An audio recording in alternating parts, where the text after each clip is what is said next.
এগারোদশ জাতীয় সংসদ নির্বাচন নিয়ে প্রধান উপদেষ্টা ডক্টর মোহাম্মদ ইউনূস ও তার প্রেস সচিব শফিকুল আলমের বক্তব্যে পারস্পরিক বিরোধী বলে মন্তব্য করেছেন বিএনপির মহাসচিব মির্জা ফখরুল ইসলাম আলমগীর।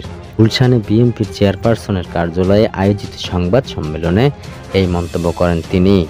মির্জা ফখরুল বলেন, বিজয় দিবসের জাতির উদ্দেশ্যে দেওয়া ডক্টর ইউনূসের ভাষণে নির্বাচনের সময় একেবারেই অস্পষ্ট, নির্দিষ্ট সময় উল্লেখ নেই। তিনি ও তার প্রেস সচিবের বক্তব্য পারস্পরিক বিরোধী। এমন মন্তব্য বিভ্রান্ত ছড়াবে। আমরা হতাশ হয়েছি।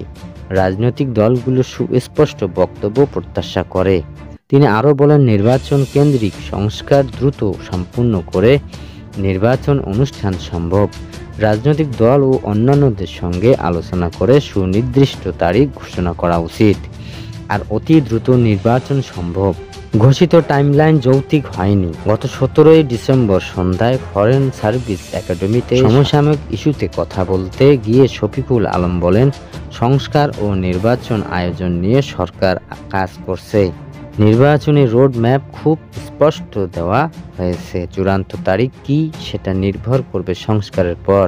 অন্যদিকে গত 16 ডিসেম্বর মহান বিজয় দিবস উপলক্ষে জাতির উদ্দেশ্যে দেওয়া ভাষণে নির্বাচনের রূপরেখা তুলে ধরেন প্রধান উপদেষ্টার অধ্যাপক ডক্টর মোহাম্মদ ইউনূস।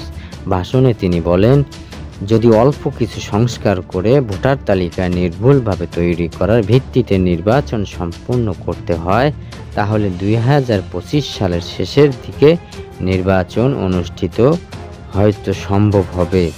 আর যদি এর সঙ্গে নির্বাচন প্রক্রিয়া ও নির্বাচন সংস্কার কমিশনের সুপারিশের পরিপ্রেক্ষিতে এবং জাতীয় ঐক্যমতের ভিত্তিতে প্রত্যাশিত মাত্রায় সংস্কার যোগ করি, তাহলে আরও অন্তত 6 মাস অতিরিক্ত সময় লাগতে পারে।